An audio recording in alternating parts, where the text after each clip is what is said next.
ಶ್ರೀ ಗುರುಭ್ಯೋ ನಮಃ. ವಾಲ್ಮೀಕಿ ರಾಮಾಯಣದ ಯುದ್ಧಕಾಂಡದ 67ನೇ ಸರ್ಗ ಮುಂದುವರೆದಿತ್ತು. ಕುಂಭಕರ್ಣ ವಾನರದ ಸೈನ್ಯವನ್ನು ಧ್ವಂಸ ಮಾಡಲಿಕ್ಕೆ ಪ್ರಾರಂಭ ಮಾಡಿದ. ಎದುರಿಗೆ ಬಂದಂಥ ಅನೇಕ ಕಪಿವೀರರನ್ನು ನುಂಗಿ ಹಾಕಿದ. ಎಷ್ಟೋ ಜನರನ್ನು ಕೊಂದು ಹಾಕಿದ, ಮತ್ತೆ ಕೆಲವರನ್ನು ಸೋಲಿಸಿ ಓಡಿಸಿದ. ಸುಗ್ರೀವ ಅದನ್ನು ಎದುರಿಗೆ ಬಂದಾಗ ಅವನನ್ನು ಒಂದು ದೊಡ್ಡ ಪರ್ವತದ ಶಿಖರದ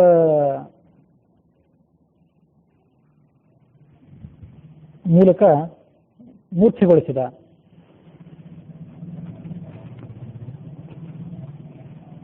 ಆನಂದ ರಾಮಾಯಣಕ್ಕನುಸಾರವಾಗಿ ಶೂಲಾಯುಧದಿಂದಲೇ ಮೂರ್ಛೆಗೊಳಿಸಿದ್ದ. ಅವನು ಪ್ರಯೋಗ ಮಾಡಿದ ಶೂಲಾಯುಧವನ್ನು ಹನುಮಂತ 2 ಭಾಗ ಮಾಡಿಬಿಟ್ಟಿದ್ದ, ಮುರಿದು ಹಾಕಿಬಿಟ್ಟಿದ್ದ. ಸುಮಾರು 200 ಕಿಲೋ ತೂಕದ ಶೂಲಾಯುಧ ಅದು. ಅದನ್ನು ಹನುಮಂತ ಮುರಿದು ಹಾಕಿದ್ದ. ಹಾಗಾಗಿ ಪರ್ವತ ಶಿಖರವೊಂದನ್ನು ಎತ್ಕೊಂಡು ಆ ಮೂಲಕ ಸುಗ್ರೀವನನ್ನು ಹೊಡೆದ. ಮೂರ್ಛೆ ಹೋಗಿ ಬಿದ್ದಂಥ ಸುಗ್ರೀವನನ್ನು ಕುಂಭಕರ್ಣ ತನ್ನ ಹೆಗಲ ಮೇಲೆ ಇಟ್ಕೊಂಡು ಲಂಕಾನಗರದ ಕಡೆ ಹೊರಟು ಹೋದ. ಲಂಕಾನಗರದ ವಾಸಿಗಳಾದ ಸ್ತ್ರೀ ಪುರುಷರು ಸುಗ್ರೀವನನ್ನ ಸ್ತೋತ್ರ ಮಾಡಿದರು, ಆತನ ಮೇಲೆ ಹೂಗಳ ಮಳೆಗಳನ್ನು ಗರೆದರು. ಹನುಮಂತ ಸೂಕ್ಷ್ಮ ರೂಪದಿಂದ ಕುಂಭಕರ್ಣನನ್ನು ಹಿಂಬಾಲಿಸಿದ. ಏನಾದರೂ ಆಪತ್ತು ಬಂದು ಒದಗಿದರೆ ಸುಗ್ರೀವನಿಗೆ ಆಗ ಆತನನ್ನು ಕಾಪಾಡಬೇಕು ಅಂತ ಅನ್ನೋದು ಹನುಮಂತನ ಉದ್ದೇಶ ಆಗಿತ್ತು. ಅದರಂತೆ ಸೂಕ್ಷ್ಮ ರೂಪದಿಂದ ಆತನನ್ನು ಹಿಂಬಾಲಿಸಿದ.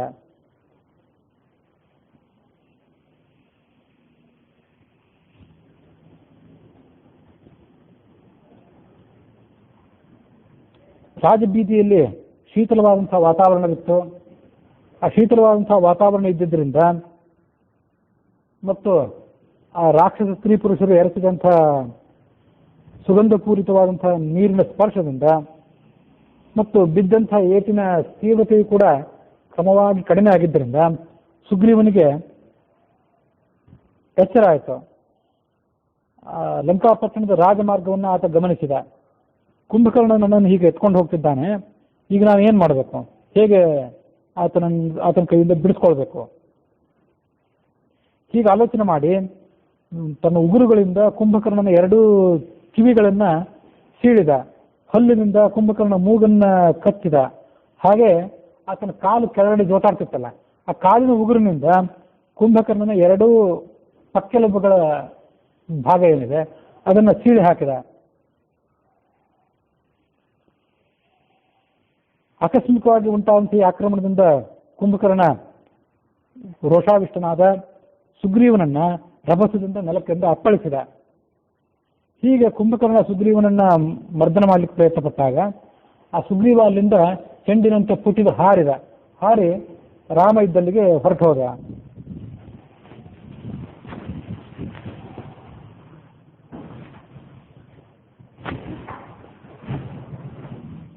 ನಿರ್ಣಯದ ವ್ಯಾಖ್ಯಾನಕ್ಕನುಸಾರವಾಗಿ ಅಣಿಮಾ ಮೊದಲಾದಂತಹ ಶಕ್ತಿಗಳ ಪ್ರಭಾವದಿಂದ ಆ ಸುಗ್ರೀವ ಸೂಕ್ಷ್ಮ ರೂಪವನ್ನು ತಾಳಿದ. ದೊಡ್ಡ ರೂಪವನ್ನು, ತನ್ನ ಸಾಮಾನ್ಯವಾದಂತಹ ರೂಪವನ್ನು ಸುಗ್ರೀವ ತಾಳಿದ್ದಾಗ ಕುಂಭಕರ್ಣ ಆತನನ್ನ ಕೈಯಿಂದ ಹಿಡಿದುಕೊಂಡಿದ್ದ, ಇದನ್ನು ಹೆಗಲ ಮೇಲೆ ಇಟ್ಕೊಂಡಿದ್ದ. ಆತನ ಕೈ ಬೆರಳುಗಳಿಂದ ತಪ್ಪಿಸ್ಕೊಳ್ಬೇಕಾದ್ರೆ ಆ ಕೈ ಬೆರಳುಗಳಿಗಿಂತ ಸಣ್ಣದಾದಂತಹ ರೂಪವನ್ನು ತಾಳ್ಬೇಕಲ್ಲ. ಅದಕ್ಕಾಗಿ ಅಣಿಮಾ ಮೊದಲಾದ ರೂಪವನ್ನು ಅಣಿಮಾ ಮಹಿಮಾ ಅಂತ ಹೀಗೆ ಸಿದ್ಧಿಗಳು ಕೆಲವು. ಅಣಿಮಾ ಸಿದ್ಧಿಯಿಂದ ಸಾಮಾನ್ಯವಾದ ರೂಪಕ್ಕಿಂತ ಸಣ್ಣ ರೂಪವನ್ನು ತಗೊಳ್ಬಹುದು, ಮಹಿಮಾ ಸಿದ್ಧಿಯಿಂದ ಸಾಮಾನ್ಯವಾದ ರೂಪಕ್ಕಿಂತ ದೊಡ್ಡ ರೂಪವನ್ನು ತಗೊಳ್ಬಹುದು. ಹಾಗೆ ಗರಿಮಾ ಲಘಿಮಾ ಇದನ್ನೆಲ್ಲ ಹಿಂದೆ ಹೇಳಿದ್ದೆ. ಭಾರವಾದ ಶರೀರವನ್ನು ತಾಳೋದು, ಹಗುರವಾದ ಶರೀರವನ್ನು ತಾಳೋದು, ಇವೆಲ್ಲ ಆ ಸಿದ್ಧಿ ಇದ್ದವರಿಗೆ ಸಾಧ್ಯ ಆಗುವಂಥ ಕಾರ್ಯಗಳು. ಹಾಗಾಗಿ ಅಣಿಮಾ ಅಂದರೆ ಅಣು ಅಂದ್ರೆ ಚಿಕ್ಕದು. ಆ ಚಿಕ್ಕದಾಗುವಂತಹ ಒಂದು ಶಕ್ತಿಯಿಂದ ಸಣ್ಣ ರೂಪವನ್ನು ತಾಳಿದ. ಕೈಯಿಂದ ನುಸುಳಿ ಮೇಲೆ ಹಾರಿ, ಆ ಭುಜದಿಂದ ಮೇಲೆ ಹಾರಿ ಕಿವಿಯನ್ನ, ಮೂಗನ್ನ ಇದನ್ನೆಲ್ಲವನ್ನು ಕೂಡ ಕಚ್ಚಿ ಹಾಕಿದ.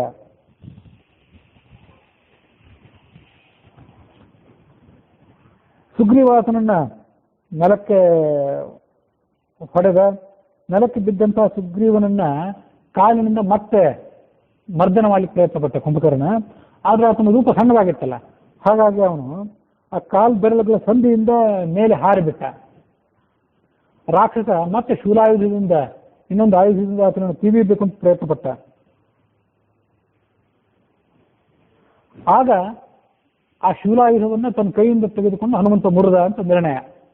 ಈ ವಾಲ್ಮೀಕಿ ರಾಮಾಯಣದಲ್ಲಿ ನೋಡಿದ ಘಟನೆ ಅನುಸಾರವಾಗಿ ಯುದ್ಧ ಭೂಮಿಯಲ್ಲಿದ್ದಾಗಲೇ ಸುಗ್ರೀವನ ಮೇಲೆ ಕುಂಭಕರ್ಣ ಶೂಲಾಯುಧವನ್ನು ಪ್ರಯೋಗ ಮಾಡಿದಾಗ ಹನುಮಂತ ಅವನ ಕೈಯಲ್ಲಿ ತಗೊಂಡು ಮುರಿದು ಹಾಕಿದ್ದ. ನಿರ್ಣಯಕ್ಕನುಸಾರವಾಗಿ ಆ ಕುಂಭಕರ್ಣ ಸುಗ್ರೀವನನ್ನು ತಗೊಂಡು ಲಂಕಾಪುರಕ್ಕೆ ಹೋಗಿದ್ದ.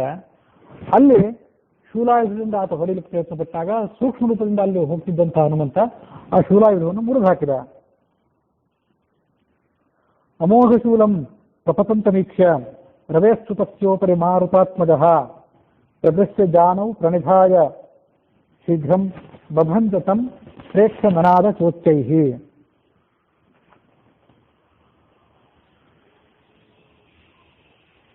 ಮುಂದೆ ಕುಂಭಕರ್ಣ ಆ ಹನುಮಂತ ಅಲ್ಲಿಗೆ ಬಂದಿದ್ದನ್ನು ನೋಡಿ ಹನುಮಂತನ ಎಲೆಗೆ ಹೊಡೆದ. ಹನುಮಂತ ಅದನ್ನು ಪರಿಗಣಿಸಲಿಲ್ಲ, ಕುಂಭಕರ್ಣನನ್ನು ಹೊಡೆದ. ಹೀಗೆ ಹನುಮಂತನ ಬಲವಾದ ಏಟೆಯಿಂದ ಕುಂಭಕರ್ಣ ಮೂರ್ಛೆ ಹೋದ.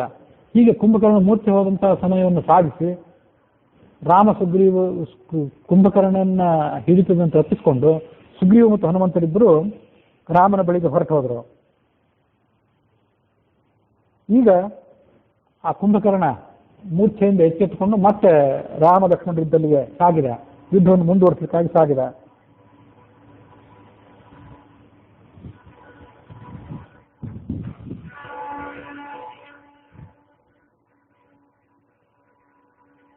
ಮಾಧ್ಯೆ ಸ್ವಸ್ಥಸ್ಯ ಸುಗ್ರೀವಃ ಕರ್ಣೌ ಘ್ರಾಣಂ ರಿಪೋರ್ನಖೈಃ. ಆನಂದ ರಾಮಾಯಣಕ್ಕನುಸಾರವಾಗಿ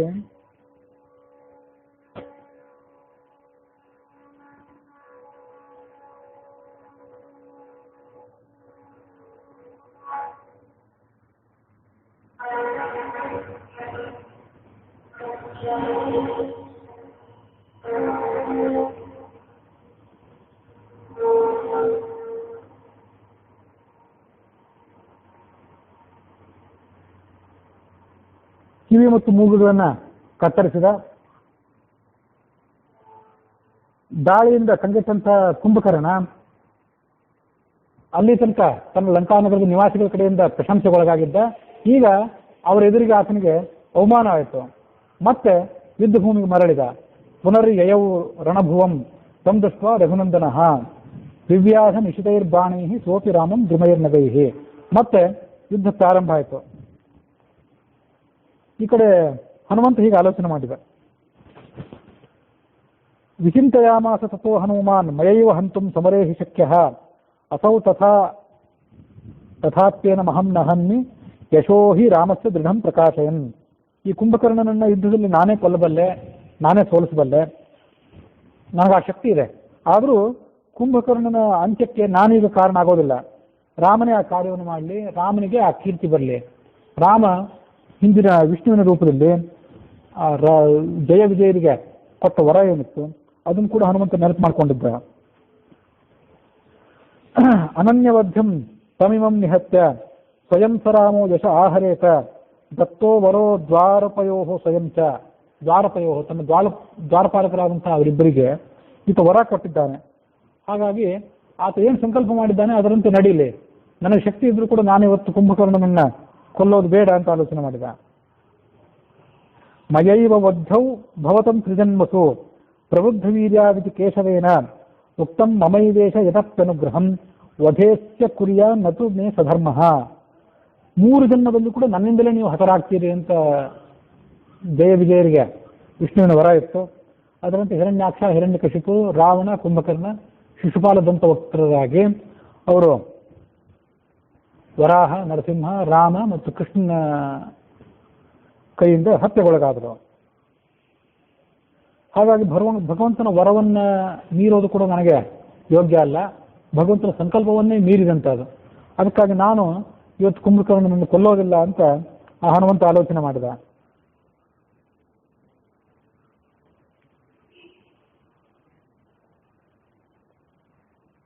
ಯುದ್ಧ ಭೂಮಿಗೆ ಮತ್ತೆ ಕುಂಭಕರ್ಣ ಬಂದ. ತಾನು ಆಯುಧ ಹೀನಾಗಿದ್ದೇನೆ ಅನ್ನೋದನ್ನು ಗಮನಿಸಿದ. ಆ ಕುಂಭಕರ್ಣ ಕೈಯಲ್ಲಿ ಆಯುಧ ಇರಲಿಲ್ಲ, ಶೂಲಾಯುಧವನ್ನು ಕಳ್ಕೊಂಡಿದ್ನಲ್ಲ. ಮತ್ತೆ ಹಿಂತಿರುಗಿ ಬಂದ.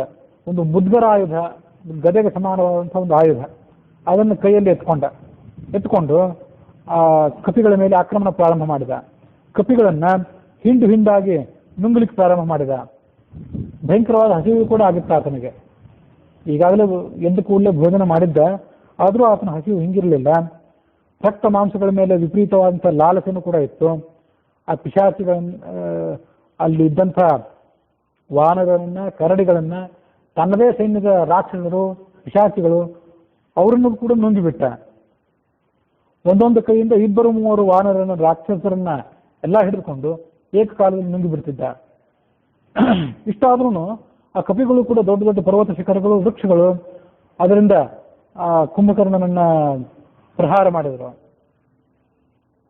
7, 8, 20, 30, 100 ಸಂಖ್ಯೆಯ ವಾನರನ್ನು ಕೈಯಲ್ಲಿ ಹಿಡ್ಕೊಂಡು ಅವ್ರನ್ನ ತನ್ನ ಕಂಕುಳಿನಲ್ಲಿ ಸಿಕ್ಕಿ ಹಾಕಿಸ್ಕೊಳ್ತಿದ್ದ. ಬಾಯಲ್ಲಿರುವಂಥದ್ದು ತಿಂದು ಮುಗಿದ ಮೇಲೆ ಅವ್ರನ್ನ ಮತ್ತೆ ಬಾಯಿ ಹಾಕೊಳ್ತಿದ್ದ. ಈ ನಡುವೆ ಲಕ್ಷ್ಮಣ ಕುಪಿತನಾಗಿ ಕುಂಭಕರ್ಣನ ಮೇಲೆ ಯುದ್ಧಕ್ಕೆ ಬಂದ. ಮೊದಲು 7 ಬಾಣಗಳನ್ನು ಕುಂಭಕರ್ಣನ ಮೇಲೆ ಪ್ರಯೋಗ ಮಾಡಿದ. ಕುಂಭಕರ್ಣ ಅವನ್ನೆಲ್ಲ ತೊಡೆದು ಹಾಕಿದ. ಹೇಳಿದ ಕುಂಭಕರ್ಣ ಅವನಿಗೆ, ನಾನು ಯಮನನ್ನು ಬೇಕಾದರೆ ಸೋಲಿಸುವಂತ ಸಾಮರ್ಥ್ಯ ಇದ್ದವನು, ನೀನು ನನ್ನ ಮೇಲೆ ಕ್ಷುದ್ರಗಳಾದಂತಹ ಅಸ್ತ್ರಗಳನ್ನ, ಬಾಣಗಳನ್ನು ಪ್ರಯೋಗ ಮಾಡ್ತಿದ್ದೆ. ಹೀಗೆ ಲಕ್ಷ್ಮಣನನ್ನ ನಿಂದಿಸಿದ ಕುಂಭಕರ್ಣ. ಹಿಂದೆ ದೇವತೆಗಳ ಜೊತೆ ಯುದ್ಧ ಮಾಡ್ತಿದ್ದಾಗಲೂ ಕೂಡ ಐರಾವತದ ಮೇಲೆ ಕುಳಿತು ಬಂದಂತ ಇಂದ್ರ ನನಗೆ ಎದುರಾಗಿ ನಿಲ್ಲಕ್ಕೆ ಸಮರ್ಥನಾಗಲಿಲ್ಲ. ಆತ ಅಲ್ಲಿಂದ ಓಡಿ ಹೋಗ್ಬೇಕಾಯ್ತು. ನೀನು ಬಾಲಕ ಲಕ್ಷ್ಮಣ, ನನ್ನ ಎದುರಿಗೆ ನೀನು ಬಾಲಕ, ಆದರೂ ನಿನ್ನ ಪರಾಕ್ರಮದಿಂದ ನನಗೆ ಇವತ್ತು ಬಹಳ ಸಂತೋಷ ಆಗಿದೆ. ನಿನ್ನ ಪರಾಕ್ರಮದಿಂದ ನನ್ನನ್ನು ಮೆಚ್ಚಿಸಿದ್ದೆ. ಇನ್ನು ಯುದ್ಧ ಸಾಕು ಮಾಡು, ನನಗೂ ನಿನಗೂ ಸರಿ ಜೊತೆ ಇಲ್ಲ. ನಾನು ರಾಮನ ಜೊತೆ ಯುದ್ಧ ಮಾಡ್ಲಿಕ್ಕೆ ಹೋಗ್ತೇನೆ, ನನಗೆ ನೀನು ಅನುಮತಿ ಕೊಡು. ನನಗೆ ರಾಮನನ್ನು ಬಿಟ್ಟು ಬೇರೆ ಯಾರನ್ನು ಕೂಡ ಕೊಲ್ಲುವಂತಹ ಅಪೇಕ್ಷೆ ಇಲ್ಲ. ನನಗೆ ಸಮಾನನಾದವನು ಆತ ಒಬ್ಬನೇ. ಆತನನ್ನು ಕೊಂದ್ರೆ ಉಳಿದವ್ರನ್ನೆಲ್ಲ ಕೊಂದಂತೆ. ಆಗ ಲಕ್ಷ್ಮಣ ಹೇಳಿದ, ಇಂದ್ರ ಮೊದಲಾದ ದೇವತೆಗಳಿಗೆಲ್ಲ ನೀನು ಸೋತಿಲ್ಲ ಅಂತ ಅನ್ನೋದು ಸತ್ಯವೇ, ಆದರೆ ನಿನ್ನ ಪರಾಕ್ರಮವನ್ನು ನಾವೀಗ ನೋಡಬೇಕಾಗಿದೆ, ಅದನ್ನು ತೋರಿಸುವಂತ. ಕುಂಭಕರ್ಣ ಲಕ್ಷ್ಮಣನ ಮಾತನ್ನ ಗಣನೆ ತಗೊಳ್ಳಿಲ್ಲ. ಭೂಮಿಯನ್ನ ನಡುಗಿಸ್ತಾ, ಭೂಮಿಯನ್ನು ಸೀಳ್ತಾ ಅಲ್ಲಿಂದ ಮುಂದೆ ರಾಮನ ಕಡೆಗೆ ಹೋದ. ರಾಮ ಕುಂಭಕರ್ಣನ ನಡುವೆ ಯುದ್ಧ ಪ್ರಾರಂಭ ಆಯಿತು. ಮೊದಲು ರೌದ್ರಾಸ್ತ್ರ ಅನ್ನುವಂಥ ಅಸ್ತ್ರವನ್ನ ರಾಮ ಕುಂಭಕರ್ಣನ ಮೇಲೆ ಪ್ರಯೋಗ ಮಾಡಿದ. ಇನ್ನೂ ನಾನಾ ಥರದ ಅಸ್ತ್ರಗಳನ್ನು ಕುಂಭಕರ್ಣನ ಎದೆಗೆ ಪ್ರಯೋಗ ಮಾಡಿದ. ಕುಂಭಕರ್ಣನ ಕೋಪ ಬಾಯಿಯಿಂದ ಕೆಂಡದ ರೂಪದಿಂದ, ಬೆಂಕಿಯ ಜ್ವಾಲೆಗಳ ರೂಪದಿಂದ ಹೊರಗೆ ಬರ್ತಿತ್ತು. ಆತನ ಭಯಂಕರವಾದ ಸ್ವರೂಪವನ್ನು ನೋಡಿ ವಾನರರೆಲ್ಲ ಹೆದರಿ ಓಡಿ ಹೋಗ್ತಾ ಇದ್ರು. ರಾಮ ಪ್ರಯೋಗ ಮಾಡಿದ ಅನೇಕ ಬಾಣಗಳು ಈಗಾಗಲೇ ಕುಂಭಕರ್ಣನ ಎದೆಗೆ ನಾಟಿದ್ದವು.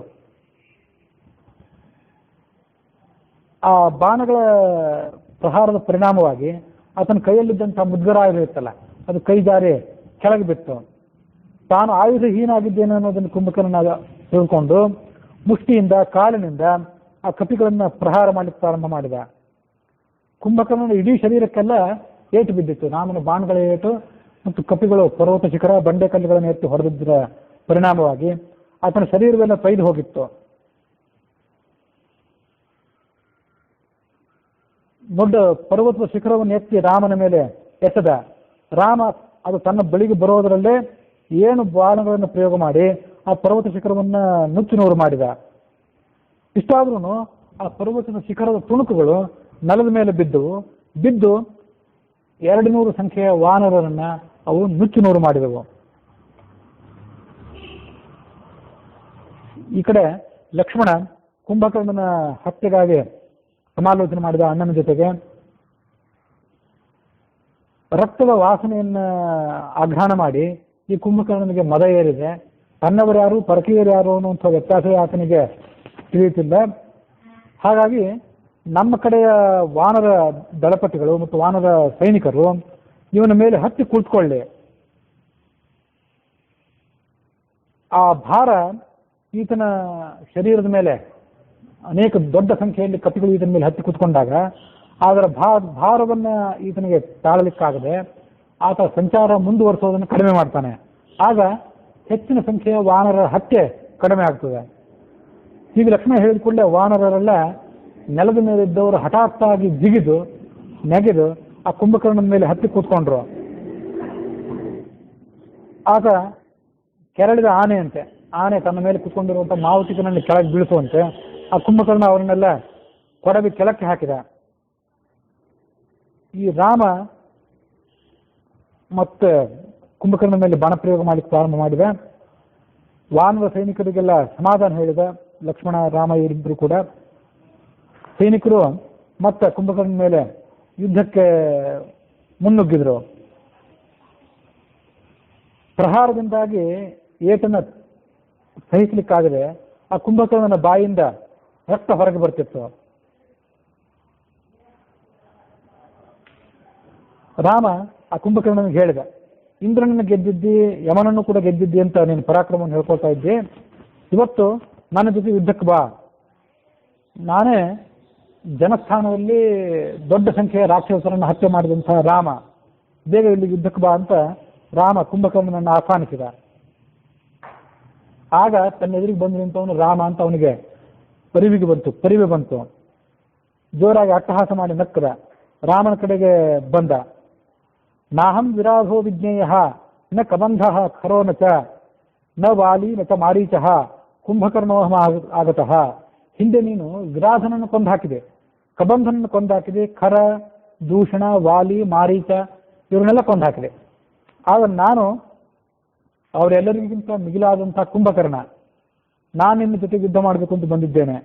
ನನ್ನ ಈ ಮುದ್ಗರಾಯುಧವನ್ನು ನೋಡು, ಇದು ಬಹಳ ಭಾರ ಇದ್ದದ್ದು, ಕಬ್ಬಿಣದಿಂದ ನಿರ್ಮಿತ ಆದದ್ದು. ಇದರಿಂದಲೇ ಹಿಂದೆ ನಾನು ದೇವದಾನವರನ್ನೆಲ್ಲ ಗೆದ್ದಿದ್ದೇನೆ. ಮೂಗು ಕಿವಿಗಳಿಲ್ಲದೇ ಇದ್ದವನು ಅಂತ ನೀನು ನನ್ನನ್ನು ತಿರಸ್ಕಾರ ಮಾಡಬೇಡ. ನನಗದರಿಂದ ಯಾವ ಪೀಡೆನೂ ಆಗಿಲ್ಲ. ಸುಗ್ರೀವನನ್ನು ಮೂಗು ಕಿವಿಗಳನ್ನು ಕತ್ತರಿಸಿ ಹಾಕಿದ್ರು ನನಗೆ ಯಾವುದೇ ಸಂಕಟ ಆಗಿಲ್ಲ. ನಿನ್ನ ಪರಾಕ್ರಮವನ್ನು ತೋರಿಸು ಅಂತ ಕುಂಭಕರ್ಣ ರಾಮನಿಗೆ ಹೇಳಿದ. ರಾಮ ನಾನಾ ಥರದ ಬಾಣಗಳನ್ನು ಆ ಕುಂಭಕರ್ಣನ ಮೇಲೆ ಪ್ರಯೋಗ ಮಾಡಿದ. ರಾಕ್ಷಸ ಅದರಿಂದ ಅಲಗಾಡಲಿಲ್ಲ. ಯಾವುದೇ ವೇದನೆ ಆತನಿಗೆ ಆಗದೇ ಇದ್ರೂ ಕೂಡ ರಾಮ ಮತ್ತಷ್ಟು ಬಾಣಗಳನ್ನು ಪ್ರಯೋಗ ಮಾಡಿದ. ಇವನು ತನ್ನ ಪ್ರಯತ್ನ ಬಿಡಲಿಲ್ಲ. ರಾಮ ಪ್ರಯೋಗ ಮಾಡಿದಂಥ ಬಾಣಗಳನ್ನೆಲ್ಲ ಧ್ವಂಸ ಮಾಡಿದ. ತನ್ನ ಕೈಯಲ್ಲಿದ್ದಂಥ ಮುದ್ಗರಾಯುಧವನ್ನು ಸುತ್ತಲೂ ತಿರುಗಿಸಿ ಆ ವಾನರ ಸೈನ್ಯವನ್ನು ಬೆದರಿಸಿ ಓಡಿಸಿದ. ಆಮೇಲೆ ರಾಮ ವಾಯವ್ಯ ಅಸ್ತ್ರವನ್ನು ಕೈಯಲ್ಲಿ ತೆಗೆದುಕೊಂಡ. ವಾಯುದೇವತಾಕವಾದ ಅಸ್ತ್ರ ಅದು. ಅದನ್ನ ಆ ಕುಂಭಕರ್ಣನ ಮೇಲೆ ಪ್ರಯೋಗ ಮಾಡಿದ. ಯಾವ ಕೈಯಿಂದ ಮುದ್ಗರಾಯುಧವನ್ನು ಹಿಡಿದಿದ್ನಲ್ಲ ಆ ಬಾಹುವನ್ನು ಆ ಅಸ್ತ್ರ ಕತ್ತರಿಸಿತು. ತೋಳನ್ನು ಕಳೆದುಕೊಂಡು ಕುಂಭಕರ್ಣ ಜೋರಾಗಿ ಗರ್ಜನೆ ಮಾಡಿದ. ಆ ತೋಳು ಮುದ್ಗರಾಯುಧ ಸಮೇತವಾಗಿ ಕಪಿಗಳ ಮೇಲೆ ಹೋಗಿ ಬಿತ್ತು. ಕಪಿಗಳು ರಾಕ್ಷಸರ ಮೇಲೆ ಹೋಗಿ ಬಿತ್ತು. ಅವರನ್ನೆಲ್ಲ ಧ್ವಂಸ ಮಾಡಿತು. ವಾನರ ಸೈನಿಕರು ಹೆದರಿ ಕುಂಭಕರ್ಣ ರಾಮರಿಂದ ದೂರ ನಿಂತ್ಕೊಂಡು ಅವ್ರು ಮಾಡುವಂಥ ಯುದ್ಧವನ್ನು ದೂರದಲ್ಲಿ ನಿಂತ್ಕೊಂಡು ನೋಡ್ತಾ ಇದ್ರು.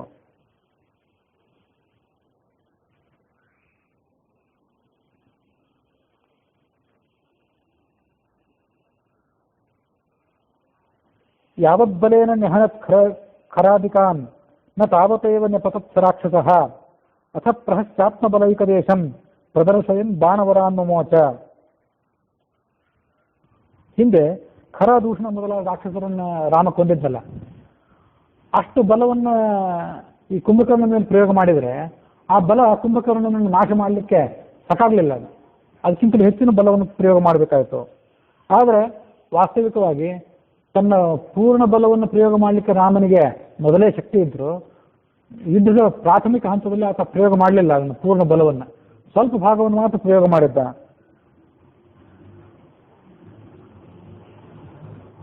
ಯಾಕೆ ಹಾಗೆ ಮಾಡಿದ್ದ ಅಂತಂದ್ರೆ, ಖರ, ದೂಷಣ, ತ್ರಿಶಿರ ಮೊದಲಾದವರು ಹಿಂದೆ ರಾಮನ ಕೈಯಿಂದ ಏನು ಹತ್ಯೆಗೊಳಗಾಗಿದ್ರಲ್ಲ, ಅವರೆಲ್ಲರಿಗಿಂತಲೂ ಮಿಗಿಲಾದವನು ಕುಂಭಕರ್ಣ ಅನ್ನುವಂಥ ಈ ಸಂಗತಿ ಲೋಕಕ್ಕೆ ಗೊತ್ತಾಗಬೇಕು. ಆತನ ಪರಾಕ್ರಮ ಗೊತ್ತಾಗಬೇಕು. ಖರದೂಷಣರಿಗೆ ಇವನು ಸಮಾನ ಅಂತ ಆಗಿಬಿಟ್ರೆ ಖರದೂಷಣರನ್ನು ಕೊಂದಂತೆ ಕುಂಭಕರ್ಣನನ್ನು ಕೊಂದು ಹಾಕಿದ. ಅಂದ್ರೆ ಅದರಿಂದ ಆ ವಿರೋಧಿ ಆದವನು, ನಿಮ್ಮ ವಿರೋಧಿ ಆದವನು ದುರ್ಬಲ ಆಗಿಬಿಟ್ರೆ ಆತನನ್ನು ಮಣಿಸಿದ್ರಿಂದ, ಆತನನ್ನು ಸೋಲಿಸಿದ್ರಿಂದ ನಿಮ್ಮ ಮಹತ್ವ ಏನೋ ಗೊತ್ತಾದಂತ ಆಗೋದಿಲ್ಲ. ವಿರೋಧಿಯಾದವನು ಬಹಳ ಪರಾಕ್ರಮಿ ಅಂತ ಗೊತ್ತಾದರೆ, ವಿರೋಧಿಯಾದವನು ಎಷ್ಟೆಷ್ಟು ದೊಡ್ಡ ದೊಡ್ಡ ಪರಾಕ್ರಮಿ ಆಗಿರ್ತಾನೋ ಅವನ ಪರಾಕ್ರಮ ಹೆಚ್ಚಾದಂತೆ ಅವನನ್ನು ಮಣಿಸಿದಂತಹ ನಿಮ್ಮ ಪರಾಕ್ರಮ ಕೂಡ ಹೆಚ್ಚು ಪ್ರಬಲವಾದದ್ದು ಅಂತನ್ನೋದು ಜಗತ್ತಿಗೆ ಗೊತ್ತಾಗ್ತದೆ. ಅದಕ್ಕಾಗಿ ಖರದೂಷಣಾದಿಗಳಿಗಿಂತ ಕುಂಭಕರ್ಣ ಹೆಚ್ಚು ಪರಾಕ್ರಮೆ ಅಂತನ್ನೋದನ್ನು ಜಗತ್ತಿಗೆ ತಿಳಿಸಬೇಕಾಗಿತ್ತು. ಅದಕ್ಕಾಗಿ ಕುಂಭಕರ್ಣನನ್ನು ಕೊಲ್ಲುವಂತಹ ಪೂರ್ಣ ಬಲವನ್ನು ಪ್ರಯೋಗ ಮಾಡುವ ಶಕ್ತಿ ಮೊದಲೇ ರಾಮನಿಗಿದ್ರು ಅಷ್ಟು ಪೂರ್ಣ ಬಲವನ್ನು ಆತ ಪ್ರಯೋಗ ಮಾಡಲಿಲ್ಲ. ಖರದೂಷಣರನ್ನು ಹಿಂದೆ ಕೊಂದಾಗ ಯಾವ ಬಲವನ್ನು ಪ್ರಯೋಗ ಮಾಡಿದ್ನೋ ಅಷ್ಟೇ ಬಲವನ್ನು ಮಾತ್ರ ಪ್ರಯೋಗ ಮಾಡಿದ. 2 ಬಾಣಗಳಿಂದ ಕುಂಭಕರ್ಣನ 2 ಬಾಹುಗಳನ್ನು ಕತ್ತರಿಸಿದ. 2 ಬಾಣಗಳಿಂದ 2 ಕಾಲುಗಳನ್ನು ಕೂಡ ಕತ್ತರಿಸಿದ. ನಿರ್ಣಯ ದ್ವಾಭ್ಯಾಂಸ ಬಾಹು ನಿಚಕರ್ತಸ್ಯ ಪರದ್ವಯಂ ಚೈವ ತಥಾ ಶರಾಭ್ಯಾಂ ಅಥ ಅಪರೇಣಸ್ಯ ಶಿರೋ ನಿಕೃತ್ಯ ಸಂಪಾಕ್ಷಿಪತ್ ಸಾಗರ ತೋಯ ಆಶು. ಇನ್ನೊಂದು ಬಾಣವನ್ನು ರಾಮ ಪ್ರಯೋಗ ಮಾಡಿದ ವಾಲ್ಮೀಕಿ ರಾಮಾಯಣಕ್ಕನುಸಾರವಾಗಿ. ಅದು ಕುಂಭಕರ್ಣನ ಮತ್ತೊಂದು ತೋಳನ್ನ ಸೀಳಿ ಹಾಕಿತು. ಮತ್ತೊಂದು ತೋಳಿನ ಹಿಡಿತದಲ್ಲಿ ಒಂದು ದೊಡ್ಡ ಸಾಲ ವೃಕ್ಷ ಇತ್ತು. ಮುದ್ಗರಾಯುಧವನ್ನು ಕಳ್ಕೊಂಡಿದ್ನಲ್ಲ ಕುಂಭಕರ್ಣ, ಹಾಗಾಗಿ ಸಾಲ ವೃಕ್ಷವನ್ನು ಆತ ಹಿಡ್ಕೊಂಡಿದ್ದ. ಅದರಿಂದ ಪ್ರಯೋಗ ಮಾಡಿದ. ಅದಕ್ಕೆ ಇಂದ್ರಾಸ್ತ್ರ ಪ್ರಯೋಗ ಮಾಡಿದ, ಇಂದ್ರದೇವತಾಕವಾಸ್ತ್ರ ಅಸ್ತ್ರವನ್ನ. ಆ ಭುಜ ಭೂಮಿ ಮೇಲೆ ಬಿದ್ದು ಹೊರಳಾಡಿ ಅನೇಕ ಬಂಡೆಕಲ್ಲುಗಳು, ಪರ್ವತ ಶಿಖರ, ವೃಕ್ಷಗಳನ್ನೆಲ್ಲ ಧ್ವಂಸ ಮಾಡಿತ್ತು. ಕಪಿಗಳನ್ನ, ರಾಕ್ಷಸರನ್ನ ನುಚ್ಚು ನೂರು ಮಾಡಿತು. ರಾಮನ ಮೇಲೆ ಆತ ಬಂದು ಬೀಳೋದ್ರಲ್ಲಿದ್ದ. ಅರ್ಧಚಂದ್ರಾಕಾರವಾಗಿ 2 ಬಾಣಗಳನ್ನು ಮತ್ತೆ ಪ್ರಯೋಗ ಮಾಡಿ ರಾಕ್ಷಸನ ಕಾಲುಗಳನ್ನು ಕತ್ತರಿಸಿದ. ಆ 2 ಕಾಲುಗಳು ಭೂಮಿ ಮೇಲೆ ಬಿದ್ದುವು. ಇನ್ನು ಆತನಿಗೆ ಶರೀರ ಮಾತ್ರ ಉಳಿದಿತ್ತು. ತಲೆ ಮತ್ತು ಆತನ ಶರೀರದ ಹೊಟ್ಟೆ ಮತ್ತು ಎದೆ ಎನ್ನುವಂಥ ಈ ಭಾಗ ಮಾತ್ರ ಉಳಿದಿತ್ತು. ಆತ ತನ್ನ ಬಾಯಿಯಿಂದ ಬೆಂಕಿಯನ್ನ ಕಾಡ್ತಾ ಅಗಲವಾಗಿ ಬಾಯಿಯನ್ನ ತೆರೆದುಕೊಂಡು ಆ ಮುರಿದಂತಹ ಕಾಲುಗಳಿಂದಲೇ ರಾಮನನ್ನ ಆಕ್ರಮಣ ಮಾಡಬೇಕು ಅಂತ ಮುಂದೆ ಬಂದ. ರಾಮ ನಾನಾ ಥರದ ಬಾಣಗಳನ್ನು ಪ್ರಯೋಗ ಮಾಡಿ ಆ ಕುಂಭಕರ್ಣನ ಬಾಯಿಯನ್ನು ಮುಚ್ಚಾಕಿಬಿಟ್ಟ. ವಾಯವ್ಯಾಸ್ತ್ರೀಣ ಶಿಚ್ಛೇದ ತದ್ಧಸ್ಥೌ ಸಾಯುಧೌ ಕ್ಷಣಾತ್. ಆನಂದ ರಾಮಾಯಣಕ್ಕನುಸಾರವಾಗಿ ಒಂದೇ ವಾಯವ್ಯಾಸ್ತ್ರದಿಂದ ಕುಂಭಕರ್ಣನ 2 ಕೈಗಳನ್ನು ಕೂಡ ಕತ್ತರಿಸಿದ. ವಾಲ್ಮೀಕಿ ರಾಮಾಯಣಕ್ಕನುಸಾರವಾಗಿ ಒಂದು ಕೈಗೆ ವಾಯವ್ಯಾಸ್ತ್ರ, ಮತ್ತೊಂದು ಕೈಗೆ ಇಂದ್ರಾಸ್ತ್ರ ಅಂತ ಬಂದಿತ್ತು. ಆನಂದ ರಾಮಾಯಣಕ್ಕನುಸಾರವಾಗಿ ಒಂದೇ ವಾಯವ್ಯಾಸ್ತ್ರ ತದ್ಧಸ್ಥೌ 2 ಕೈಗಳನ್ನು ಕೂಡ ಕತ್ತರಿಸಿದ. ಚಿನ್ನ ಬಾಹುಮಕಾಯಾಂತಂ ನದಂತಂ ವೀಕ್ಷ ರಾಘವ ದ್ವಾವರ್ಧಚಂದ್ರವು ನಿಶಿತವು ಆದಾಯಸ್ಯ ಪದದ್ವಯಂ. ಅರ್ಧಚಂದ್ರಾಕಾರದ ಬಾಣಗಳನ್ನು ತಗೊಂಡು ಆತನ ಪಾದಗಳನ್ನು ಕೂಡ ಕತ್ತರಿಸಿದ. ಒಡವಾಮುಖವದ್ವಕ್ತ್ರಂ, ಸಮುದ್ರದ ಆಳದಲ್ಲಿ ಜ್ವಾಲಾಮುಖಿ ಇರ್ತದಲ್ಲ, ಅದು ಹೇಗೆ ಬೆಂಕಿಯನ್ನು ಕಾರ್ತಿರ್ತೋ ಹಾಗೆ ಕುಂಭಕರ್ಣ ಬಾಯಿಯಿಂದ ಬೆಂಕಿಯನ್ನು ಕಾರ್ತಾ ರಾಮನನ್ನ ನುಂಗಲಿಕ್ಕೆ ಅಂತ ಮುಂದೆ ಬಂದ. ರಾಹು ಗ್ರಹಣದ ಸಂದರ್ಭದಲ್ಲಿ ಚಂದ್ರನನ್ನ ನುಂಗಲಿಕ್ಕೆ ಬಂದಂತೆ.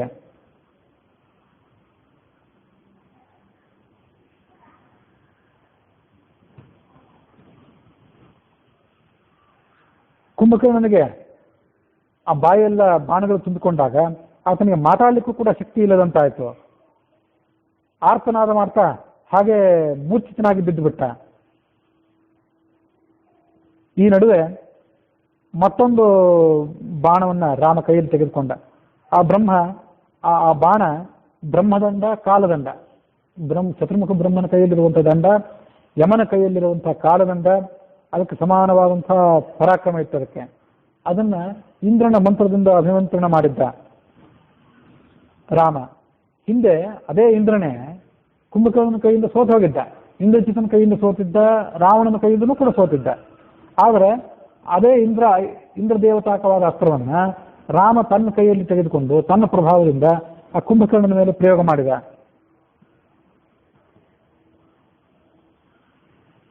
ಅದು ಕುಂಭಕರ್ಣನ ಕಡೆಗೆ ಧಾವಿಸಿ ಆ ಕುಂಭಕರ್ಣನ ಶಿಖರವನ್ನ, ಕುಂಭಕರ್ಣನ ತಲೆಯನ್ನು ಕತ್ತರಿಸಿತು.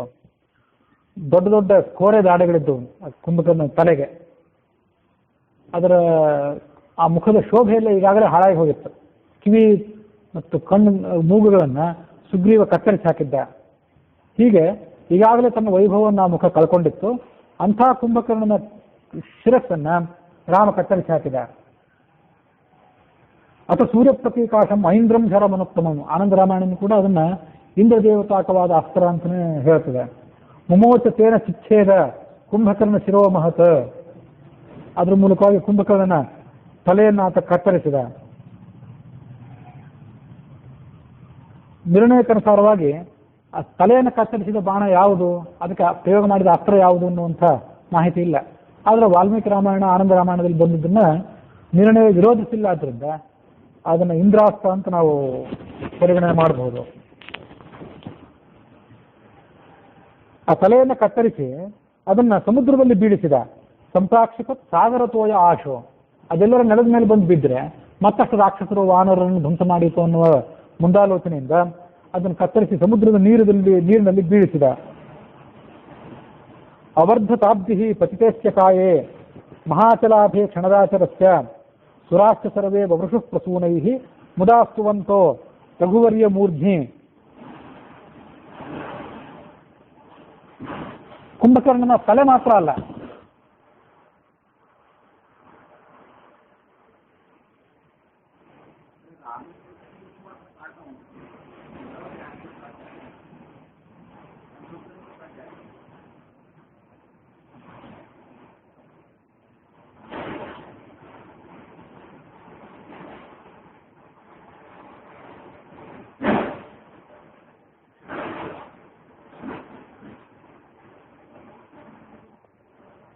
ಕುಂಭಕರ್ಣ ಮತ್ತು ರಾವಣರಿಬ್ಬರು ಜಯ ವಿಜಯರ ಅವತಾರರು, ಭಗವಂತನ ದ್ವಾರಪಾಲಕರು.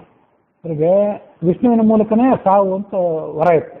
ಹಾಗಾಗಿ ರಾಮನೇ ಬರಬೇಕಾಯ್ತು. ಲಕ್ಷ್ಮಣ, ಹನುಮಂತ ಇವರು ಯಾರು ಕೂಡ ಶಕ್ತರಿದ್ದರೂ ಕೂಡ ಕುಂಭಕರ್ಣನನ್ನ ರಾವಣನನ್ನು ಕೊಲ್ಲಿಲ್ಲ. ಬರೇ ತಲೆ ಅಲ್ಲ, ಆತನ ಅಳಲು ಉಳಿದ ಶರೀರವು ಕೂಡ ಸಮುದ್ರದಲ್ಲಿ ಹೋಗಿ ಬಿತ್ತು. ಆಗ ಸಮುದ್ರ ಉಕ್ಕೇರಿತಂತೆ. ನೀರಿನ ಪಾತ್ರೆಯಲ್ಲಿ, ಹಾಲಿನ ಪಾತ್ರೆಯಲ್ಲಿ ಏನಾದ್ರು ಒಂದು ವಸ್ತುವನ್ನು ಎಸೆದರೆ ಅದ್ರ ಒಳಗಿರುವಂಥ ಹಾಲು ನೀರು ಹೇಗೆ ಉಕ್ಕೇರ್ತದಲ್ಲ, ಹಾಗೆ ಸಮುದ್ರ ಉಕ್ಕೇರಿತು.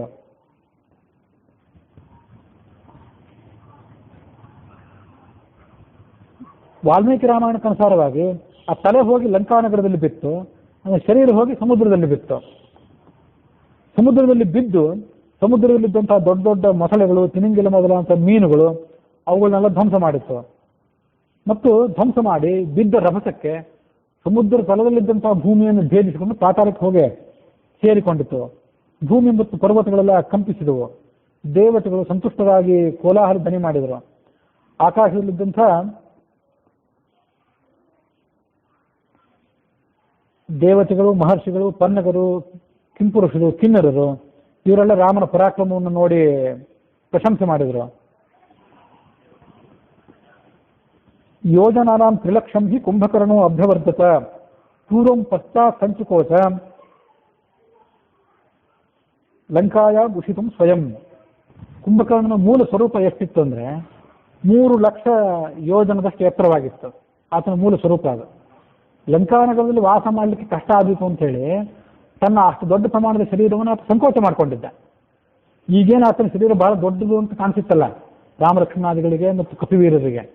ಈ ಶರೀರವೂ ಕೂಡ ದೊಡ್ಡದೇ ಆಗಿದ್ರು ಆತನ ಮೂಲ ಶರೀರಕ್ಕೆ ಹೋಲಿಸಿದ್ರೆ ಸಣ್ಣದಂತೆ. 600 ಧನಸ್ಸಿನ ಪ್ರಮಾಣದಷ್ಟು ಎತ್ತರ ಆಗಿದ್ದ ಅಂತ ಹೇಳಿದೆ. ನಿನ್ನೆ ಅಥವಾ ಮೊನ್ನೆ ಆ ಕಥೆ ಬಂದಿತ್ತು. ಅಂದರೆ ಸಾಮಾನ್ಯ ಆಳಿನಕ್ಕಿಂತ ತ್ರೇತಾಯುಗದಲ್ಲಿ ರಾಮಲಕ್ಷ್ಮಣಾದಿಗಳು ಮತ್ತು ಉಳಿದ ಕಪಿಗಳೆಲ್ಲ ಯಾವ ಎತ್ತರದವರಾಗಿದ್ರು ಅವ್ರಿಗಿಂತ ಸುಮಾರು 400 ರಿಂದ 600 ಪಟ್ಟು ಎತ್ತರವಾಗಿದ್ದ ಆತ ಅಂತ ಹೇಳಿದ್ದೆ. ಅದು ಕೂಡ ಆತ ತನ್ನ ಶರೀರವನ್ನು ಸಂಕೋಚ ಮಾಡಿಕೊಂಡಿದ್ರ ಪರಿಣಾಮವಾಗಿ. ಇಲ್ಲದೇ ಇದ್ರೂ ಆತನ ಶರೀರ ಇನ್ನೂ ಕೂಡ ಎತ್ತರವಾಗಿತ್ತು.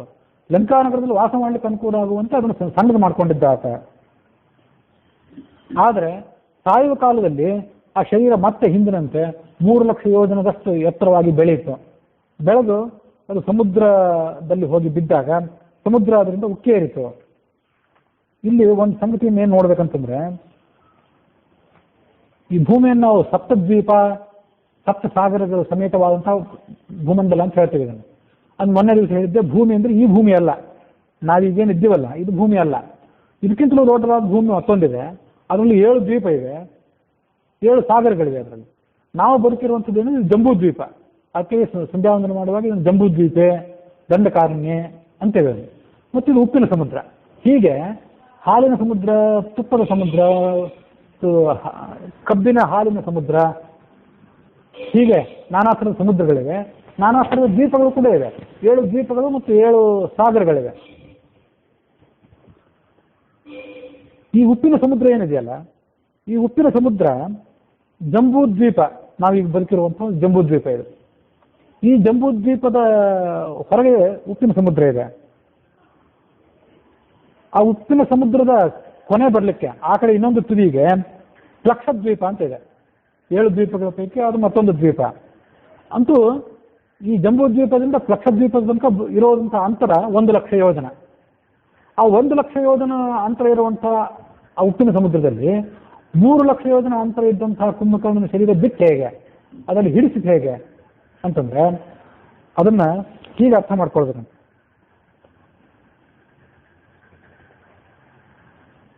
ತಾತ್ಪರ್ಯ ನಿರ್ಣಯದ ವ್ಯಾಖ್ಯಾನ ವಾದಿರಾಜ ಸ್ವಾಮಿಗಳು ಮಾಡಿದ ವ್ಯಾಖ್ಯಾನಕ್ಕನುಸಾರವಾಗಿ ಈ ಜಂಬೂ ದ್ವೀಪ ಹೀಗೇನಿದೆ, ಅದರ ಸುತ್ತಲೂ ಉಪ್ಪಿನ ಸಮುದ್ರ ಇದೆ. ಆ ಉಪ್ಪಿನ ಸಮುದ್ರದ ಒಂದು ಭಾಗದ ಅಂತರ 1,00,000 ಯೋಜನ, ಹಾಗೆ ಸುತ್ತಲೂ 1,00,000 ಯೋಜನೆ ಇದೆ. ಅದು ಕುಂಭಕರ್ಣ ಶರೀರ ತುಂಡು ತುಂಡಾಗಿ ಹೋಗಿತ್ತಲ್ಲ, ತಲೆ ಆತನ ಕೈ ಕಾಲುಗಳು ಇವೆಲ್ಲ ತುಂಡಾಗಿ ಹೋಗಿತ್ತಲ್ಲ, ಹಾಗಾಗಿ ಅಂತರ 1,00,000 ಯೋಜನೆ ಆಗಿದ್ರೂ ಕೂಡ ಸುತ್ತಲೂ ಅದರ ಪರಿಣಾಮವನ್ನು ಚದರ ವಿಸ್ತಾರವನ್ನು ತಗೊಂಡ್ರೆ ಅದು 1,00,000ಕ್ಕಿಂತ ಹೆಚ್ಚಾಗ್ತದೆ. ಅದು ಒಂದು ಕಡೆ ಒಂದು ಭಾಗವನ್ನು ಗಮನಿಸಿದ್ರೆ ಮಾತ್ರ 1,00,000, ಸುತ್ತಲೂ ಇರುವಂಥ ವಿಸ್ತಾರವನ್ನು ತಗೊಂಡ್ರೆ 1,00,000ಕ್ಕಿಂತ ಹೆಚ್ಚಾಗಿ ಅದರ ಚದರ ವಿಸ್ತಾರ ಆಗ್ತದೆ. ಅದರಲ್ಲಿ 3,00,000 ಯೋಜನೆ ವಿಸ್ತಾರವಾಗಿದ್ದಂತಹ ಈ ಕುಂಭಕರ್ಣ ಶರೀರ ಹೋಗಿ ಬಿಟ್ಟು ಹಾಗಾಗಿ ಹಿಡಿಸಿತು. ಆದರೂ ಕೂಡ ಆ ಸಮುದ್ರ ಉಕ್ಕೇರಿತು ಅಂತ ಹೀಗೆ ಅದನ್ನ ಅರ್ಥ ಮಾಡ್ಕೊಳ್ಬೇಕು. ಹೌದೌದು, ಸುತ್ತಲೂ ಸಮುದ್ರ ಇರಬೇಕು, ಸುತ್ತಲೂ ಸಮುದ್ರ ಇರಬೇಕು ಅಥವಾ ನೀರಿರಬೇಕು. ಅದು ನಡುವಿರುವಂಥದ್ದು ಏನಿದೆ ಅದಕ್ಕೆ ದ್ವೀಪ ಅಂತ ಕರೀತಾರೆ. ಹಾಗಾಗಿ ಇದು ಜಂಬೂ ದ್ವೀಪ. ಅದಾದ್ಮೇಲೆ ಉಪ್ಪಿನ ಸಮುದ್ರ ಇದೆ, ಅದಾದ್ಮೇಲೆ ಲಕ್ಷದ್ವೀಪ ಅಂತಿದೆ, ಅದಾದ್ಮೇಲೆ ಮತ್ತೊಂದು ಸಮುದ್ರ ಇದೆ. ಹೀಗೆ ಆ 7 ದ್ವೀಪಗಳು 7 ಸಾಗರಗಳಿಂದ ಕೂಡಿದಂಥ ಭೂಮಂಡಲ ಅದು. ಇದು ಹೀಗೊಂದು ವ್ಯಾಖ್ಯಾನ. ಯೋಜನ ಅನ್ನೋ ಶಬ್ದಕ್ಕೆ ಅರ್ಥ ಬೇರೆ ಮಾಡ್ತಾರೆ ಗೋವಿಂದಾಚಾರ್ಯರು. ಅಂತೂ ಯಾವುದೋ ಒಂದು ವ್ಯಾಖ್ಯಾನಕ್ಕೆ ಅನುಸಾರವಾಗಿ ಒಬ್ಬೊಬ್ಬರ ಅಭಿಪ್ರಾಯ ಒಂದೊಂದು ರೀತಿಯಾಗಿ. ಅಂತೂ ಆತನ ಶರೀರ ಅದರಲ್ಲಿ ಹಿಡಿಸ್ತು ಹೇಗೋ ಕಷ್ಟಪಟ್ಟು. ಆ ಕುಂಭಕರ್ಣನ ದೊಡ್ಡದಾದಂಥ ಶರೀರ. ಕಳೆದುಳಿದ ರಾಕ್ಷಸರನ್ನೆಲ್ಲ ಕಪಿಗಳು ಹೊಡೆದು ಓಡಿಸಿದ್ರು, ಉಳಿದವರು ಸತ್ತು ಹೋದ್ರು, ಕೆಲವರು ಓಡಿ ಹೋದ್ರು. ಹೋಗಿ ರಾವಣನಿಗೆ ಆ ವಧೆಯ ಸಮಾಚಾರವನ್ನು ಮುಟ್ಟಿಸಿದ್ರು. ತಥಾಖ್ಯೆ ದೇವವಾದ್ಯಾನಿ ನೇದು ಕುಸುಮ ವೃಷ್ಟಿಭಿ ವವರುಷುರು ಅರಮರಾರಾಮಂ ತುಷ್ಟೂಹು ವಿವಿಧೈ ಸ್ವರೈ. ರಾವಣನ ಆಪ್ತರಾದಂಥ ಬಂಧುಗಳಿಗೆ ಕುಂಭಕರ್ಣನ ವಧೆಯಿಂದ ಬಹಳ ಸಂಕಟ ಆಯಿತು. ಅವರೆಲ್ಲ ಜೋರಾಗಿ ಚೀತ್ಕಾರ ಮಾಡಿದರು. ರಾಮ ಲಕ್ಷ್ಮಣರು ಬಹಳ ಸಂತೋಷಪಟ್ಟರು. ಆ ಸುದ್ದಿ ರಾವಣನಿಗೆ ಹೋಗಿ ತಲುಪಿತು. ರಾಕ್ಷಸರು ರಾವಣನಿಗೆ ತಿಳಿಸಿದರು. ಕುಂಭಕರ್ಣ ವಾನರ ಸೈನ್ಯವನ್ನ ಸಾಧ್ಯವಾದಷ್ಟು ಮಟ್ಟಿಗೆ ಧ್ವಂಸ ಮಾಡಿದ, ಭಕ್ಷಿಸಿದ. ಕೊನೆಗೆ ತಾನೂ ಕೂಡ ಕಾಲವಶನಾಗಿಬಿಟ್ಟ. ಆತನ ಅರ್ಧ ಶರೀರ ಸಮುದ್ರದಲ್ಲಿ ಮುಳುಗಿ ಹೋಯಿತು. ಇನ್ನೊಂದು ಅರ್ಧ ಭಾಗ ಕಿವಿ ಮೂಗುಗಳನ್ನು ಕಳೆದುಕೊಂಡಂಥ ಆತನ ಮುಖ, ಕತ್ತರಿಸಿದಂಥ ಕಂಠ, ಅದು ರಕ್ತದಲ್ಲಿ ತೊಯ್ದು ವಿಕಾರವಾಗಿ ಲಂಕಾನಗರದ ಮಹಾದ್ವಾರದಲ್ಲಿ ಬಂದು ಬಿದ್ದಿದೆ ವಾಲ್ಮೀಕಿ ರಾಮಾಯಣಕ್ಕನುಸಾರವಾಗಿ. ಆ ಶರೀರ ಬಿದ್ದ ಪರಿಣಾಮವಾಗಿ ಲಂಕಾನಗರದ ಬಾಗಿಲನ್ನೇ ಮುಚ್ಚಿದಂತಾಗಿಬಿಟ್ಟಿದೆ. ಬಾಗಿಲಿಗೆ ದೊಡ್ಡ ಹೆಬ್ಬಂಡೆಯನ್ನು ಮುಚ್ಚಿದಂತಾಗಿಬಿಟ್ಟಿದೆ. ರಾವಣ ಮೂರ್ಛಿತನಾಗಿ ಕೆಳಗೆ ಬಿದ್ದ. ತಮ್ಮ ಚಿಕ್ಕಪ್ಪ ದೇವಾಂತಕ, ನರಾಂತಕ, ತ್ರಿಶಿರಸ್ ಮತ್ತು ಅತಿಕಾಯ ಇವರೆಲ್ಲ ರಾವಣನ ಮಕ್ಕಳು. ತಮ್ಮ ಚಿಕ್ಕಪ್ಪ ಮರಣ ಹೊಂದಿದ್ದು ನೋಡಿ ಅವರು ಕೂಡ ಬಹಳ ಸಂಕಟಪಟ್ಟರು, ಚಿಂತಾಕ್ರಾಂತರಾದರು.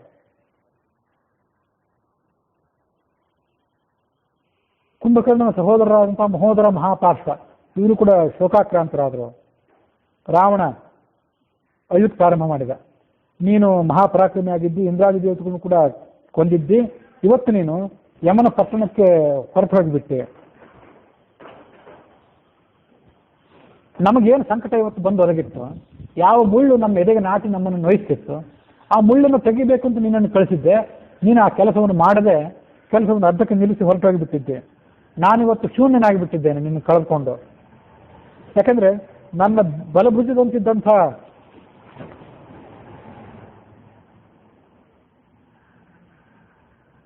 ಕುಂಭಕರ್ಣ ಇವತ್ತು ಸತ್ತು ಬಿದ್ದಿದ್ದಾನೆ. ಆ ಕುಂಭಕರ್ಣನ ಬಲವನ್ನು ಆಶ್ರಯಿಸಿ ನಾನು ಸುರಾಸುರರಿಗೂ ಕೂಡ ಸೊಪ್ಪು ಹಾಕ್ತಿರ್ಲಿಲ್ಲ, ಅವರನ್ನೆಲ್ಲ ಎದುರಿಸಿ ನಿಂತಿದ್ದೆ.